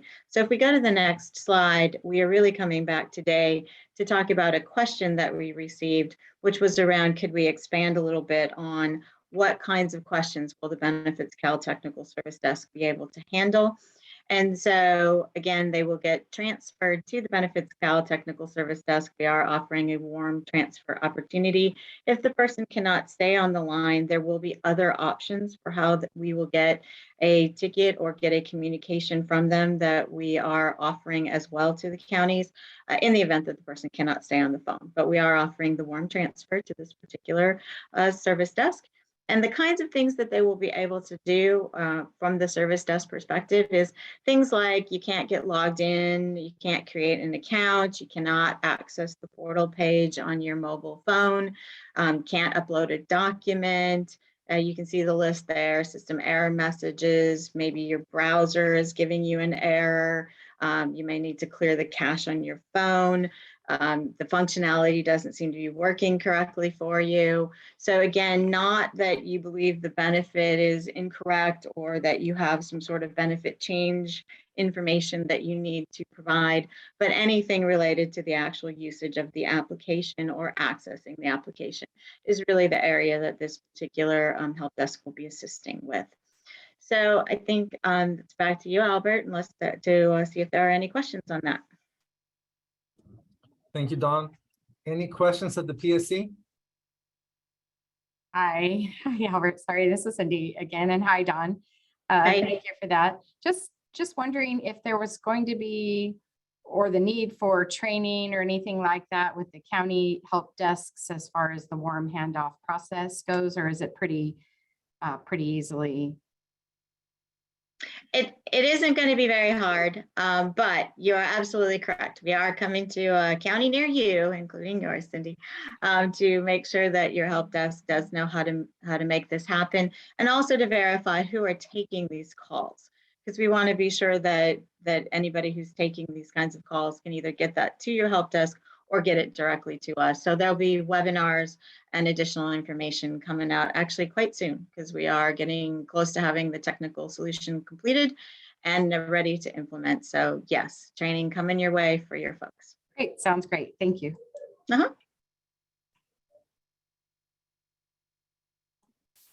Any other questions of the PSC? Questions of the public? Hi, this is Jennifer from the Advocates Group. First, just want to say thank you so much for developing this resource. We know that eligibility workers really are good at eligibility, but not so great at technology, just like a lot of us, and that's totally understandable. And so we really appreciate the project creating this resource. I'm curious about what the expected wait time might be for if there's a consumer on the phone, the help desk from the county realizes they need to contact this new warm handoff line. Will they be able to, is it the expected that they'll reach someone right away, or is there a maximum wait time that they could expect until they could get to a person to actually help with that technical issue? So we are staffing in relation to the types of calls that the consortium has been receiving today, because they have been doing and filling in for this particular gap. And so we do anticipate that we have staffed appropriately so that the wait time is minimal, as in, you know, we would prefer that they get to us directly, of course, but we are looking at, 1 to 2 minutes is really our target maximum wait time. They will have the option to leave a voicemail if for any reason we are experiencing a spike in call volume, but it is our intention, Tracy, that we would be responsive and answering quickly. We do understand the situation, if you have children and they're tugging on you, et cetera, you really can't be sitting on the phone for a long period of time. Thank you. And one other question regarding I appreciate that you're staffing in relation to the types of calls you're getting today. It's been the experience of our advocates and consumers that some eligibility workers don't either know of or have a way to even track the calls that are coming in that they can't help with. We've been told from the workers, will say, well, if you don't know what to do, what would you tell someone if they had these issues with the website? And they say, we would just tell them to try again later. And they didn't know if there was another way of tracking these issues. And so I guess I'm just raising that to say, there may not be a clear understanding of the level of calls that might be coming in once this is made available. So I hope that there's opportunity to adjust the level of staffing if it looks like there's a significant wait time that happens. So Tracy, we did actually anticipate that might be the situation, but thank you for bringing that up to make sure that we had covered it. We obviously cannot know the exact details of what those numbers are, just as you explained. But we are in fact taking some steps in that area to be proactive, which is we are cross-training the entire CalSAWS help desk, our regular service desk. So just like any time that a service desk gets a spike, you want to be able to move your individuals to the proper location to be as efficient as you can, right? And getting these people's responses as quickly as possible. So we are taking that step. And of course, the whole point of analyzing the service now and making sure that people can leave a voicemail if they need to is so that we can analyze those numbers and take a look at our staffing levels. And this is Albert, and from the county's perspective, this is a new resource for all of us. So it's also understanding what's available, and it's also the training. Then once we know what is the scope, what can we send over, then the appropriate trainings and discussions and notifications will be sending to our staff to inform them of this new resources, and also to ensure that we have proper protocols within the county to basically mitigate things that can be handled at level 1, meaning at the county level, and when should we be elevating those that are more technical to this next to the next call center support, for lack of better words. So we're looking forward to getting the resource so that then we can then update our protocols within the counties themselves. Any other questions of the public? Hi, my name is Marcella with MCH Access here in LA County. Just a quick sort of trying to figure out how CBOs would be notified of this process. And will there be any kind of advertisement or information, any links on the main Benefits Cal website? So for consumers, how would they know that they can contact maybe another number or right? So the help desk, the service desk. And then for CBOs in general, just, is there like an easy process to sort of get, or will there be an easy process to get through to get support? Or would this go through our county first and then be transferred over to the service desk? Marcella, thank you. This is John Boulay from the consortium. Thank you for your comment. This is transparent to the consumer. The consumer still has the exact same experience of contacting first the county and going through the county. This is a resource that's then available to the county with the consumer to transfer it into this additional support to go through these technical items. So there isn't a different number, there isn't a different line the public has to call. This is a support for technical items that the county cannot handle. And they can warm transfer that customer and participant into this support. So there's no different line, no different process. There's no advertisement that's needed. It all goes through the same channel that the customers and CBOs are used to now. Dawn, anything else you want to add to that? Nope, I think you got it perfect, John. So just like currently, when you call the customer service center in LA County, your wait time can vary. It can go anywhere from 30 minutes to 2 to 3 hours, depending on the time of the month. So I thought that this would be maybe an easier process for the consumer, so that they're not sort of waiting twice. That's my comment. I was hoping it would be something separate, or maybe if LA County would have a functionality in their IVR that would allow you to choose Benefits Cal Technical Service Desk and maybe transfer you that way, just so that you're not waiting so long until you speak to somebody and then request support. Your comments noted. And again, this technical help desk does not do casework. We rely on the counties to be able to do that. And then we are here to support the counties as we work through that. So thank you for your comment. Any other questions of the public? Hearing none, seeing none. Thank you, Dawn. Luz? Thank you. Hey, good morning. I'm here to give everyone an update where we are on our MFA, and give you guys an update on the registration we've had for SMS. So that was a feature that was released in late June. And since then, our current numbers, we've got 194 county workers who have registered. In an effort to increase registration for SMS, which allows the county user to receive their secure code via text message, we did reach out to the regional managers to discuss some creative ways that we can further reach out to the counties. And out of that effort, we're looking to create icons and different flyers that can be posted in each one of the offices, as well as be sent out electronically to the county workers. We're also looking to create how-to videos to help illustrate to the county worker how to register for the SMS. In addition, further elaborate for the delegated admins on how they can switch on behalf of the county user who has registered. We're also going to be using these videos and the how-tos at different regional meetings in order to get the word out to everyone to please take that first step to register for SMS as a fallback or as your primary option versus email to receive your secure code. I did want to take a moment just to remind our counties, to please keep an eye out for your spam filtering and your configuration settings, because that does impact the delivery of your emails. If we go ahead and go to the next slide, Based on feedback that we received, we are also looking to enhance the user experience and provide a user experience more similar to what you experience with O365. That's the Microsoft product suite.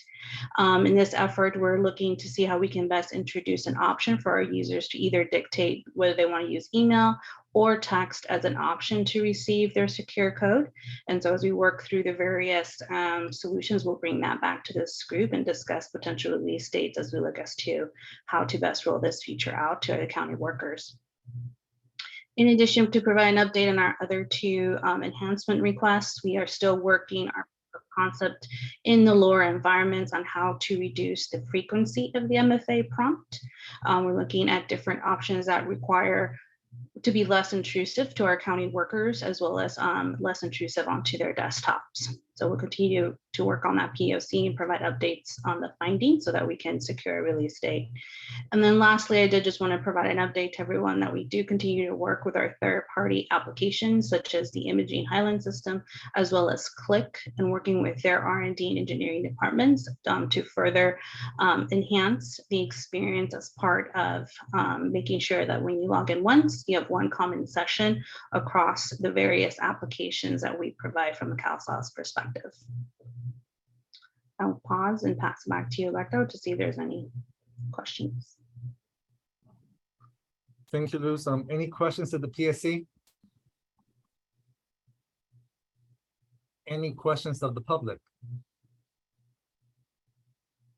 Seeing none and hearing none, thank you, and we can go ahead and move on to our next item. Back to Arnold. All right, thank you. So this section is going to be an update on an action item that we brought back. We had committed that we were going to be reporting on quality of code as we ramped up the use of our offshore delivery centers in support of CalSAWS. And so the first several slides are going to be spent on briefing on that, and then we will do our normal SLA review, which already had some input on that in our earlier section. So overall, if you look at where we are with our ratio of our onshore, so the total efforts wrapped up to about 35% of our team in the application development space is located in our offshore delivery center now. And you can see that as we've gone through the 2107 release, 2111, 2201, 2203, and 2205, the ratio of time that is divided out between the offshore development versus the onshore, it has been increasing.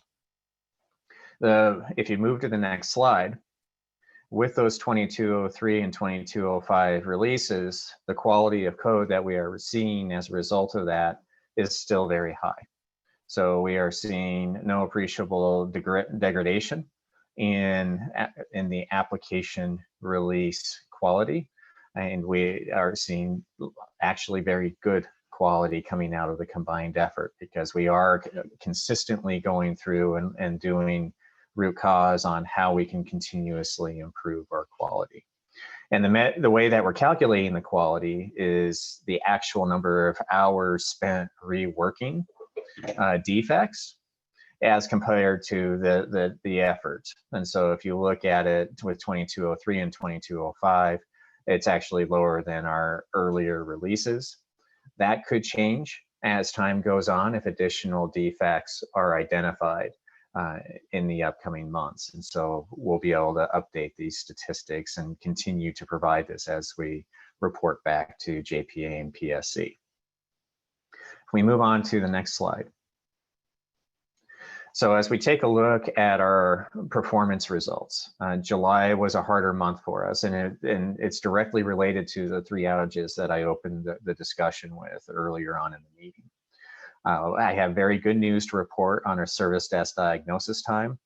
The 2 SLAs around number 5 and number 6, daily peak usage hours availability and daily prime business hours availability, are marked red due to the issues caused during the Forge Rock outage on July 15th. And then number 11, daily batch production job completion, is marked red because of the slowness issues that we had related to the MEDS interface. So we are taking the appropriate actions so that as we look forward to August with the root cause analysis, we're avoiding reoccurrence and plan to be back towards a greener outlook. One other component here is the second column there, the LD applied, that's what's called liquidated damage. And so that is a financial penalty that that Accenture pays the consortium in the event that we are missing the key SLAs that have those damages applied to them. So that's just an explanation of what that LD is. If we move on to the next slide. Overall, if we look at our defects, and this is related to the onshore-offshore mix, we're seeing consistency and stability in the defect numbers. So again, we are avoiding peaks as we rolled in the new members, upskilled them, got them involved in the releases. If we move on to the next slide. From a daily prime availability, that July dip went down to 98.6%. And again, that was because of that forward drop time between 12:30 and 2:17. Prior to then, our previous outage of the production system occurred in December. So we had a very good trend of months, and we're going to look at building a successful trend again as we go forward. If we move on to the next slide. From a service desk diagnosis time, if you recall back in April, we had the action plan that was focused around reduction of tickets, as well as education of the service desks, as well as overall responsiveness in turning around and resolving the tickets. And we continue to see positive trend there. We are now up to 96%. So we're within 2% of our target, which is 98%, and a significant increase over where we were 4 months ago. We still see that 50% of the tickets are still associated with requests for information versus system defects. And so we continue to provide the training and the input back into the help desk, the tier 2, as well as the county desks as well, so that they continue to be enabled to be able to answer at the first line. If we move on to the next slide, please.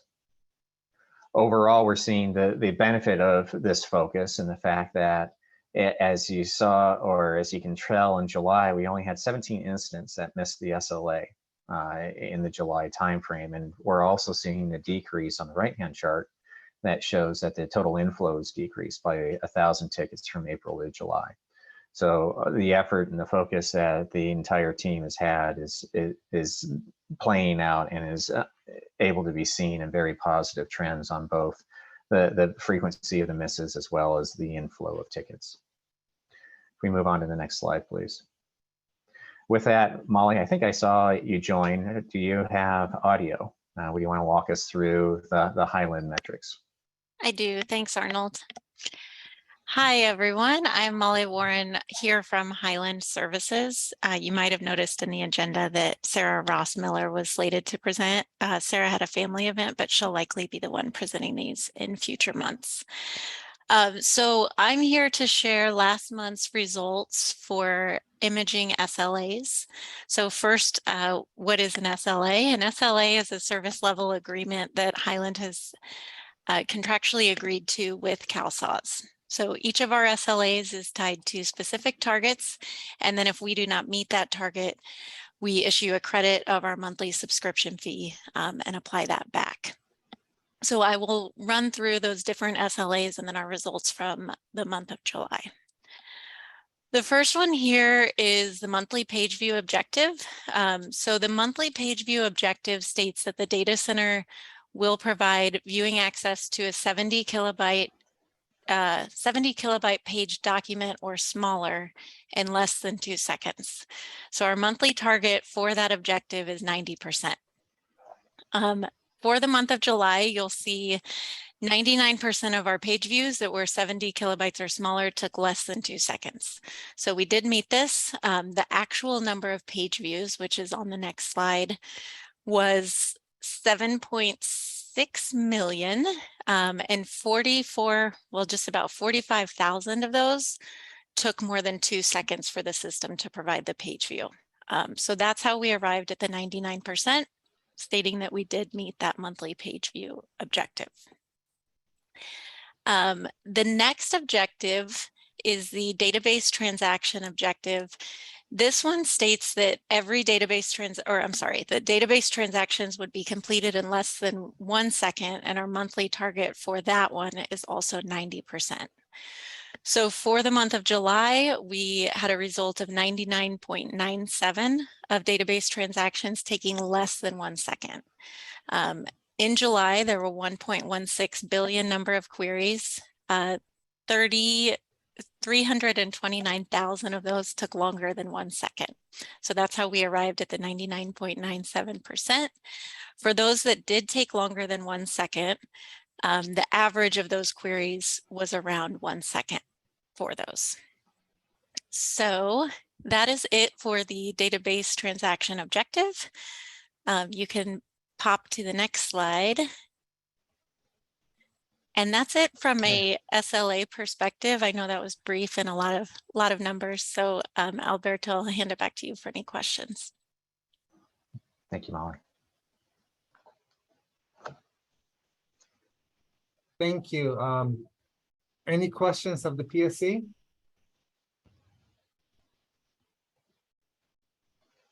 Any questions of the public? Hi, this is Jennifer from the Advocates Group. I have a question about back to slide 58 with the stats about the tickets. Are those related to CalSAWS and all the ancillary systems, or are they just the CalSAWS system tickets? These are just the CalSAWS tickets. Okay. For the upcoming Go Live retrospective in September, will there be a similar presentation about the Benefits Cal related tickets? We can take that under advisement, Jen, and I'll talk with Rachel and see if we can get that worked in. So okay, thanks, John. Yep. Any other questions of the public? Thank you. Next item.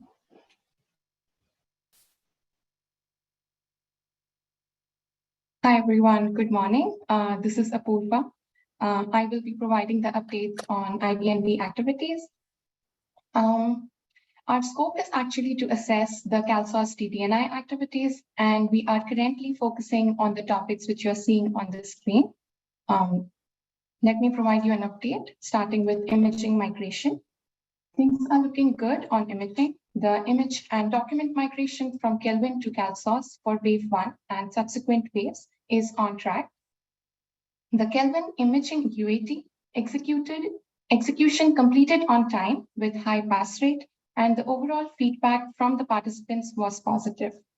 The imaging team is involved in the preparation for post wave 1 go live support, and they are also going well. For the batch performance testing using the 43 county data is ongoing and showing good signs of achieving within the 10-hour window. Moving on to Kelvin data conversion. With the recent mock cutover results, as you heard, the conversion timing was within the 84-hour window, and we are looking good for wave 1. The project is continuing to make good progress on resolving CTT defects, as well as we observed great progress and collaboration on the efforts for streamlining communication on post-deployment support related to case review guides and awareness of known defects and workarounds. Moving on to Kelvin Wave 1 implementation readiness, our team is tracking progress on multiple efforts, starting with UAT. The Group 1 UAT ended successfully on time with high pass rate. And for Group 2 UAT, which is currently in progress, there is high participation and great progress being made on that as well. The project team is doing a great job on triaging the defects and findings, following the defect resolution process, and communicating about the findings to the participants. We are observing really good progress on process simulation as well. And we have heard good feedback from the participants as well as our team who has attended the process simulation sessions. Our team continues to review the key artifacts and data, such as critical path work plans, Waveform implementation work plan, implementation support plans, and we are observing that the project is improving their strategy on implementation support, not just for Wave 1, but for future waves as well. Moving on to the last topic, CalSAWS and benefits Cal releases. The last release, CalSAWS release 2207 was a successful release, and our team is now tracking progress on the 2209 release. For benefits Cal, release 4.0 was the last successful release, and currently our team is tracking progress on 4.1.5, which is the ARPA release, and release 5.0. And that's it for IVNB. Thank you. Any questions of the PSC? Any questions of the public? Seeing none and hearing none, thank you so much. We're Thank you. up next, state partner updates. OSI? Good morning, this is Steve Zaretsky. Can you hear me? Yes. Very good. Real quick update today, just a couple items. At the beginning of the month, August 5th and August 11th, we received formal approval from our federal partners, CMS and FNS, on the CalSAWS Accenture Amendment number 30 and the Deloitte Change Order number 5. And that was voted on to execute last week at the JPA. And then also early this month, we received the Infosys QA Agreement Amendment as well as a Gamewell Agreement Amendment. And they are currently under state review.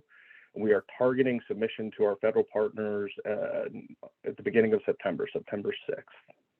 Those are the only items I had to share. If there are no questions, I'll turn it over to CDSS. CDSS. Thank you, Steve. Hi, this is Brittany Blake at CDSS. We do have a few updates for you guys today. I'll start with some updates regarding the EBT work that we're doing to prevent theft and fraud. So CDSS is planning to apply for the recently announced EBT mobile payment technology pilot. This was offered by USDA and FNS. This would allow EBT card holders to use their benefits through a mobile phone without needing a physical card, improving our security. And then FNS is looking to pilot this in 5 states across the nation. CDSS submitted its letter of intent on Tuesday, and the full application is due in September. The award is anticipated to be issued in November. So that's an update there. We also received an FNS fraud grant award. So California was awarded $740,000 amount grant from USDA and FNS. Which will help develop more tools for SNAP fraud detection, including new data analytics, and CDSS will be able to utilize in our fraud investigations process. Also on CVV cards, our EBT vendor is in the midst of completing a cleanup project to deactivate remaining inactive zero balance non-CVV EBT cards in June. Since implementing in June, the non-CVV cards are no longer working, so we're just cleaning up that project there. Some other items. PEBT was federally approved for all 3 populations, including young child, school age, and summer. We're also doing lots of work with release of information with our SAWS partners, CWDA, and our program partners. And then also we're beginning to develop some work plans on new policy and bills that were passed, including items such as SB 1140. We'll be reaching out to SAWS and program partners to kind of work on a plan to prepare for implementation of the items. That's all I have for today. Do you guys have any questions? Thank you. Katie? Hi, good morning, everyone. Happy Thursday. Just a few hopefully quick announcements.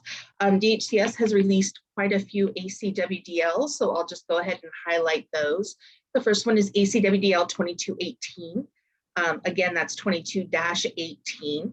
This serves to instruct counties on resuming normal case processing actions after the COVID-19 public health emergency concludes. There's also ACWDL 2219. Again, that's 22-19. This provides counties with updates on enhancements to the updated beneficiary contact information process with managed care plans. ACWDL 22-22 was released to provide counties and SAWS with updates, implementation of SB 260 in CalHERS and its impact on beneficiaries transitioning to covered California who will have a health plan selected for them for them per SB 260 requirements. SB 260 auto plan selection will not be turned on until after the PHE ends. The last ACWDL is 22-21. This ACWDL, informs counties that as of January 1st, 2022, aid code M9 transitioned from a pregnancy only aid code to a full scope Medi-Cal aid code, and that was issued, I think, last month. In addition, do have some updates regarding Senate Bill 184, or otherwise known as Extend Medi-Cal suspension for incarcerated adults. Current policy states that Medi-Cal suspensions of benefits for adult inmates shall end on the date that the individual is either A, no longer an inmate of a public institution, or 1 year from the date of 1 year from the date of the individual becomes an inmate of a public institution, whichever is sooner. This will be changing effective January 1st, 2023. Medi-Cal suspensions of benefits for all inmates shall end on the date the individual is no longer an inmate of a public institution, if otherwise eligible to Medi-Cal. DHCS will be issuing a comprehensive Medi-Cal suspension ACWDL that will provide updated Medi-Cal suspension policy guidance to remove the 1 year limitation for adult incarceration Medi-Cal beneficiaries and to provide guidance on annual renewals and redeterminations for this population. CalHERS has created change request 189274 to enhance incarceration functionality for MAGI Medi-Cal beneficiaries, and DHCS is also working extensively with counties, CWDA, and SAWS through existing inmate work groups and ad hoc discussions as needed to implement the requirements of this policy for implementation within the systems and work through interim solutions to reduce the manual work effort for the counties. That was a lot, but I will go ahead and hand it back to you, Albert. Thank you. Any questions of the PSC? Questions of the public? Thank you to our partners. We can now move on to our region updates. So we're gonna change it. We're gonna change that up. So can we start with region 2? Yes, good morning. This is Eduardo with region 2. So just a couple of updates. Calaveras County is currently hiring and holding interviews. They have also reclassified their fraud position into a program specialist 3 and will be posting that one soon. El Dorado County is currently working on filling their director position, and they will be moving from Google to Microsoft in the coming weeks. Mono County is hiring for integrated caseworkers. Placer County is getting ready for their county prep kickoff and working on final steps in fiscal and IPT testing. Sacramento recently had their CalFresh ME and is working on hiring and training new staff. Sutter County is starting a new training class and will be having ongoing sessions due to staff turnaround. Yolo County is getting ready for their county prep kickoff, working on final steps in fiscal and IPT testing. Nolan Sullivan has been permanently promoted as agency director for Yolo County, and Tanya Preventure is the new HHSA Service Center director. Yuba County is having 2 training classes currently going, and they're working with Change Innovation Agency on their workload management system and has combined intake and continuing work and looking at rolling out their contact center licenses for all workers. And that is the end of the Region 2 update. Thank you. Thank you, Region 2. Region 6. Hi, good morning. This is Winna Critchlow from DPSS. For Region 6, we too have hiring efforts going on to fill some of our eligibility classifications, and we are also participating in an ME next week. That's it for the DPSS side. I will turn it over to Corey if he has any updates from DCFS. Hi, thanks, Winna.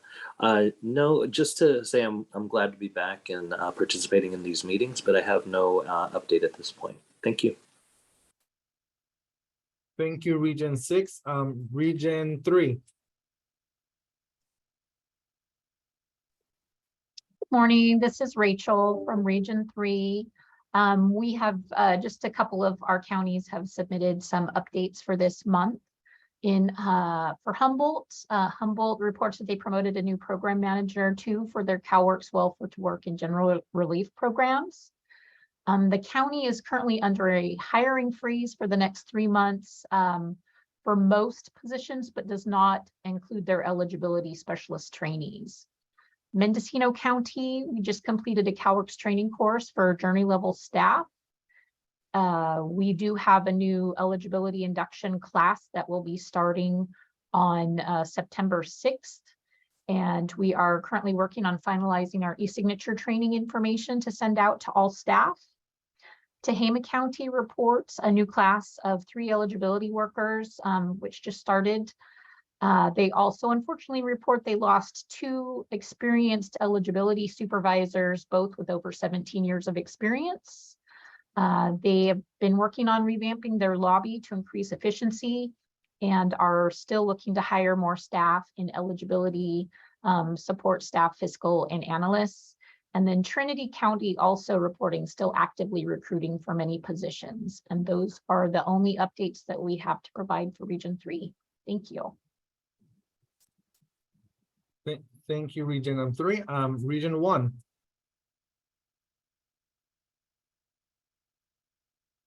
Hi, Albert. Good morning. For Region 1, I'll go ahead and get started before I pass it on to Clarissa to finish off some of the updates that we received from the counties. So from Marin County, they've had a couple of appointments that happened the last few months. One is Nicole Tyler from Solano County, has been appointed as their Chief Strategy Officer, Chief Assistant Director for Marin HHS, and that started August 8th. And then they also have a Marin Health Human Services Executive Departure. Ken Shapiro left. And then Jay Africa, left Behavioral Health Recovery Services Director role also at the end of July.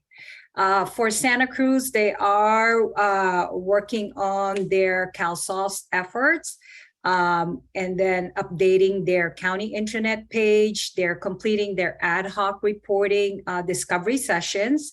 They've also started their technical point of contact meetings with Wave 4 counties. They've completed their BPR closeout sessions, and they're starting their Change Network Champion track along with other Wave 4 counties. They've also completed their T12 Readiness Change Survey, and they have an ongoing communication and data cleanup efforts. Staff are also participating in UAT execution at this point. And last but not the least, for San Francisco, we are also participating in UAT execution.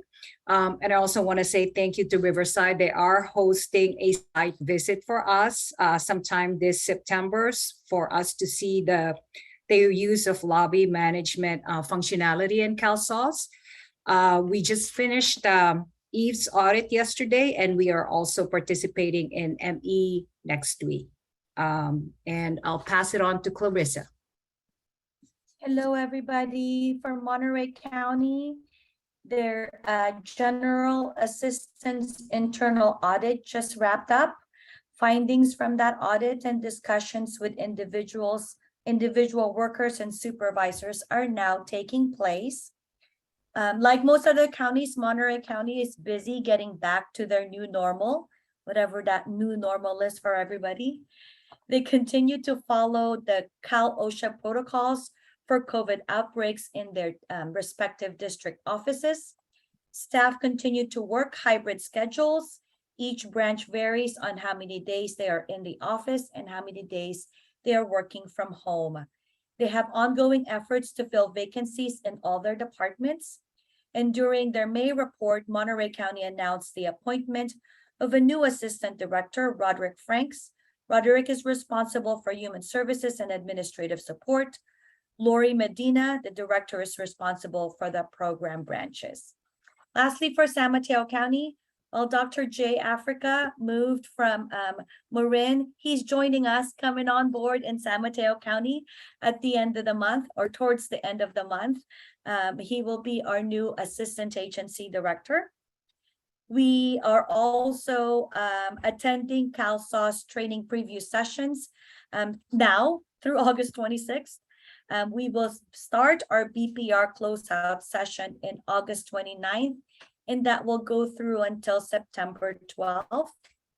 Our Change Network champions have begun their meetings with the OCM team and Wave 3 and 4 counties. We have about 33 staff who are Change Network champions. Our document migration have started meeting with the CalSAWS imaging team. And finally, our San Mateo County testers are wrapping up their UAT Group 2 testing. That is it for Region 1. Thank you, Albert. Thank you. Region 4.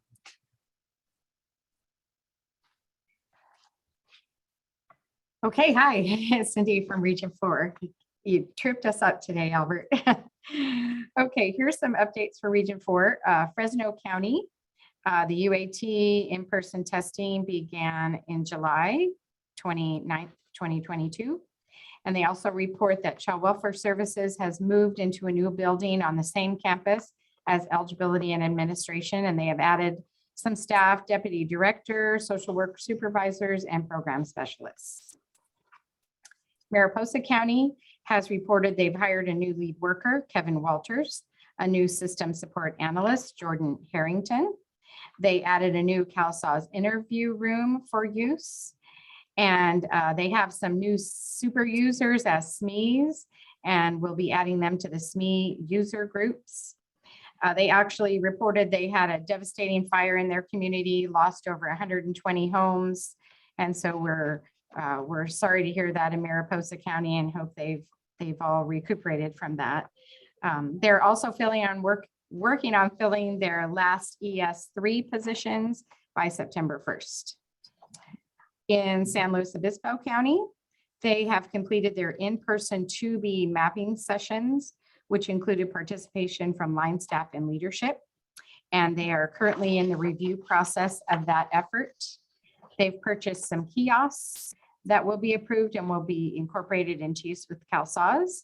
And staff vacancies continue to be a challenge and are ongoing, like with all of us, I think.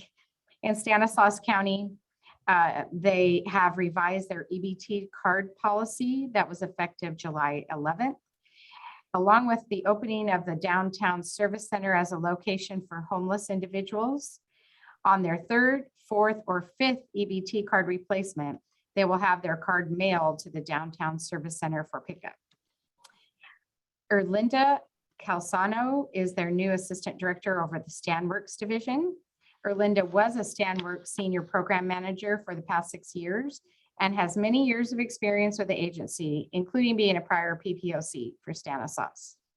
They are also in the midst of recruiting new staff for induction training to start in September. They plan to hire up to 50 new family service specialist trainees. They've also hired 2 new staff services coordinators and are in the midst of recruiting an additional staff services coordinator in our policy section. These coordinators are responsible for receipt and disposition of notifications and letters received from the state and communication and dissemination of this information out to program staff. In Kern County, same as with everyone else, we are facing staffing challenges. We are currently in the process of planning for a staffing recruitment fair that will be held in September. And so we're hoping to get a lot of good recruits there to help us with our application processing. We also are continuing our intake pilot that was developed for the BPR processing in consultation with the state and the CIA vendor. We're working through all of the task processes, and we do have a pilot that's going on in our Delano district office. And so far it's been pretty successful. We also had a new staff started on July 16th for eligibility staff. We have 28 that will graduate in August, and we hope to begin our next class in September. So hoping to replace a lot of the vacancies that we have in eligibility. And that's all for Region 4 updates. Thank you. Thank you, thank you. For Region 5, I know that we didn't coordinate. It's somebody from Region 5 want to provide the update?